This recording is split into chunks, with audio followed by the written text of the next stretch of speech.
Awesome. So we've talked a whole lot about thought and mastering your mind and creating a burning desire to get exactly what you want from the world, from your life, from the universe. Super, super, super important basis point for the goal setting mentalities that we'll go to in just a moment.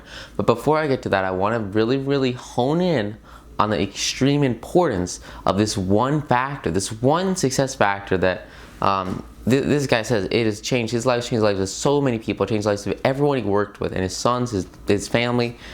Everything shifts the instant that individuals can establish this burning desire. So let's go over to the computer. Let's give you a good example. So there was this huge fire in Boston. I feel like it was definitely in Boston. And what happened was the fire burned down the entire city. It was really bad. It was after this really big, Chicago. There was a big fire in Chicago, right? So the entire city burns down. Just fire everywhere. It was bad. It was really bad. And the merchants of the city, they come and they look at this and they say, okay, they got this fire. It burned down, all of our buildings. There's nothing left for them, and they were seriously upset. They were like, "Well, what the heck are we supposed to do now?" And a lot of them, they said, "All right, look, I don't want to deal with this. I don't think this is something that makes sense. I'm just gonna get out of here." So there was this huge group of merchants, and they used to have their stores, and their stores, they're burned down now. So they just said, "Hey, look, we're out of here. We're gonna leave, make new stores somewhere else." And we're just gonna make it work elsewhere, because this is not a very good place to be after their stores just burned down. They wanted to leave and go to a more promising part of the country, because at the time Chicago wasn't as big, because they just got burned down. The whole city just got destroyed, which was a serious problem. So everybody left except this one guy, and this one merchant. He said something really powerful. He told everyone else that on this very spot, he would build the world's greatest store, no matter how many times it burned down. His massive desire was to create this insanely big store where it would be the best store in the whole wide world. People were going to get exactly what they wanted. It was going to be amazing. It was going to be tremendous. It was going to be awesome. So when everybody left, what he did was he took the ashes and he just swept them away, forgot about his past, focused on his goal, on his desire, and he built this store, and now it's just grown and grown and grown because it was a burning desire. And this man's name was Marshall Field. So he built the first huge Marshalls, and it's just grown since then. He's just gone up higher and higher to fulfill greater and greater visions and success in his life by starting his first Marshalls after the biggest fire in Chicago. And then after the first Marshalls was done, I guess he just kept growing and growing, and then there was more and more and more stores across the country, and it's just grown and grown since then, because he had this ridiculous burning desire. And to the other people, to the outsiders, it looked crazy. It looked like it wasn't supposed to happen. It looked like this man, what's up with him, right? But he knew on the inside, he understood exactly what he was doing. He believed wholeheartedly in this burning desire to create an amazing retail experience for shoppers so they could get what they wanted. And what he did was he fully committed to it. I'm sure you guys have heard this before, but it's a really powerful principle. That's why I want to dive deep on it. When the warrior goes into battle, and he's on land, and they were significantly outnumbered. Maybe you've got the enemy, and the enemy, they've got tons and tons and tons of people, just bajillion people. And this warrior, he comes in, and he's from the ocean, and there's the sea here, and he's got all of his ships. And what he does is he took the boats that everybody came on, and after they all got off, They have, all their men. They have significantly less men though, so it's a very, very tough battle. So they maybe have just a couple of guys, maybe a couple hundred people versus a couple thousand people, something like that. And what they did was they just burned their boats. They set them on fire, sank them, and put them in the bottom of the ocean. And now you've got these people here, and what they've done to get to where they've gotten is taken everything that they had, invested their whole prosperity, their whole ship. They get everyone there, and then what happens is they just destroy it. They leave no other option. Just like this fire destroyed the pass for Marshall's, he had no other option but to either continue and fight these guys just like Marshall, right? He had the option. He could either make the store, or he could just, lose. He would just not build the store. He would be a total failure. These guys, if they don't fight, they'll just die. They have nowhere to go. They'll be a total failure. So Marshall's, he could either be a total failure, or he could make one of the biggest, retail store chains in America. It was a huge success. So with these soldiers, their choices, they can either fight and win and have this massive success, or they die. They have no other option. They burn their boats. They burn their bridges. There's nothing left to go back on. They have no choice. They win or perish. And that's the kind of pressure that you can put on your burning desire. You can have whatever your huge goal is, make that your success, and then give yourself no other option but to perish. Destroy all other avenues. You can't just go half in. We talked about Edison and Barnes.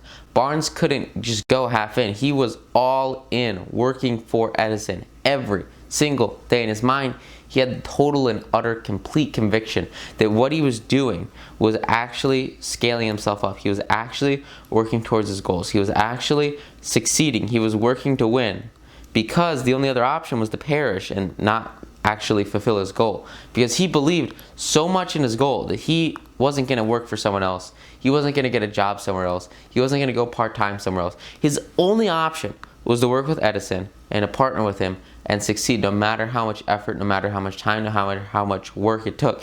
He was not allowing himself to perish. Marshall did not allow himself to give up after the fire. These soldiers that actually went on to win this massive fight at a total disadvantage, they were not giving themselves an option to perish. There was no escape.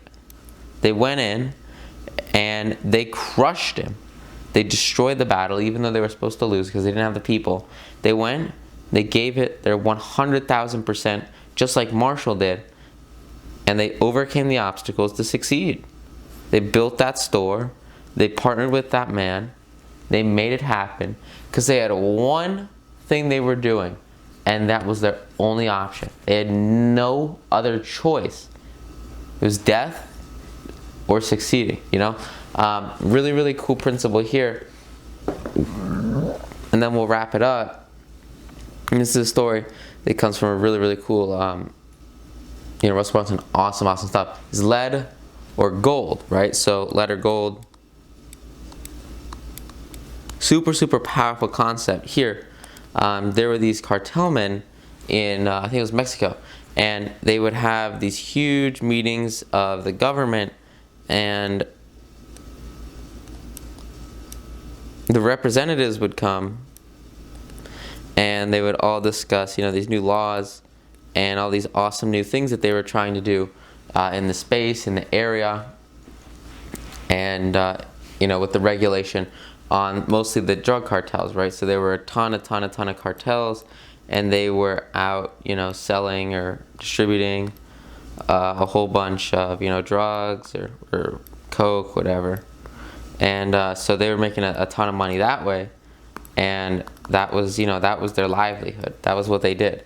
So when these officials came in, what they did was they were going to pass all these new laws. They were going to change the way that the city functioned and really crack down on drugs, crack down on crime, crack down on this stuff. So they start drafting this really cool bill, this law, and then they decide that, hey, they actually want to sign it into law and stop a whole bunch of this trafficking. So, obviously these guys were not very happy with that. So what they did was, at night, after they finished, building everything, they would actually go over to the homes of, these senators, and they would, come stop by, just, break in or whatever, and then go into their rooms. And in their rooms, you would have these guys, and they would just be in their bed, trying to sleep and just do their thing. And in the meantime, you have these drug cartel guys that just come in, and they're crazy guys. So what they would do is, in one hand, they would have this, they'd have like a pistol, and they would be like, look, dude, you got two options, okay? The first option is lead, If you guys pass this law, or if you don't change whatever they want to change, he's going to use this gun, and he's just going to shoot him in the head, and that would be lead. And that's a pretty bad option. And then, as his other hand, he would have, a bag of gold. He would say, look, I also have this bag of gold. Just take this bag of gold. Don't pass this law. Don't pass this bill. And we'll all be happy. We'll all go home. And they would just take the money that they were making and use that to bribe the senators. And with a weak central government and no one to stop this, it was a serious issue. So obviously, you're in your bed at night and you got nothing else to do. It's lead or gold, and they would take the gold. And once they took the gold, they would have the law would work. And what would happen is these guys were super happy because they would get exactly what they wanted from these senators over and over and over, just by giving them that lead or gold choice. You can either die, can be a total failure, or take this really awesome prize, take this gold, and just make the result, make it happen. And don't let this bad thing go through for them, it was pretty messed up. Serious manipulation of the government, but it shows the power of a definite and serious deadline. Right? Or, burning passion or desire. So that when you have your objections or when you have your plan, you only have two options. The first option is success, and the second option is total failure. And then you give yourself, usually with goal setting, and we'll talk about this more soon with setting a deadline. Maybe you have a deadline to get something done, and you set a date, and then if you don't have it done by that date, if you don't have that success, you're a total failure. And you hold yourself ridiculously accountable for that. You don't let any aspect of your life change based on the success you have. Success, you make it happen, you let it work, you have it going through. System, you crush it. But with the failure, you're just out. You're done. You don't let that happen. And you acknowledge that it's a total failure in your personal life if that happens. Serious issue you have to overcome. You have to go through, and you have to get past the failure. You don't let them shoot you. You go past the lead, and you get to the gold. You get to the gold by having the success, by putting yourself in the pressure situation and making the rash and serious decision to go 100% and to get the goal done, to fulfill your desire. And you fulfill your desire because you realize and you are totally convinced that whatever you're doing has to happen. There is no other option but total and massive failure. For these governor guys, the senators, there was no option. They could either have this huge success with the gold or they'd get shot with a gun. I mean, it was lead or gold. They had to pick the success. They had to overcome the failure. This is a really, really, really powerful concept. And it's from, I think, Russell Brunson, I think it was his second book. Really, really powerful book. He has a lot of books. He also has a podcast he runs. And he talks about this. He calls it Plateau o Pluma, lead or gold. Giving yourself only two options and forcing yourself to succeed by overcoming, any chance of failure in, whatever it is that you do. It's a really, really powerful concept to hold yourself accountable to yourself so the goals you get done actually happen, and you use them to facilitate exactly what you want, to create the exact situation that you want in your life. So on top of this lesson, I'll leave some really cool resource links below. I highly recommend you check out his podcast. And he also has some awesome books. I'm gonna link those books below. Those books have personally changed my life. I'll also the book reviews once I get the book reviews done, and you can view those book reviews. Really recommend. If you're into crushing it, you grab a copy of those books. They've changed my life. They're really powerful. They're just really cool things. So hey, I'll leave those videos below. I'll link those books. I'll link that podcast. Awesome resources here, guys. Take full advantage of it. Apply this. We're about to get into the meat of this session. We're about to get into goal setting. That's going to be the thing that'll just radically shift your whole mindset. So a lot of really exciting stuff here. A lot of really exciting resources. Can't wait to see you guys grow. It's going to be awesome. Take this, apply it, and crush it. Have an amazing day, guys. Thanks so much. See you in the next module.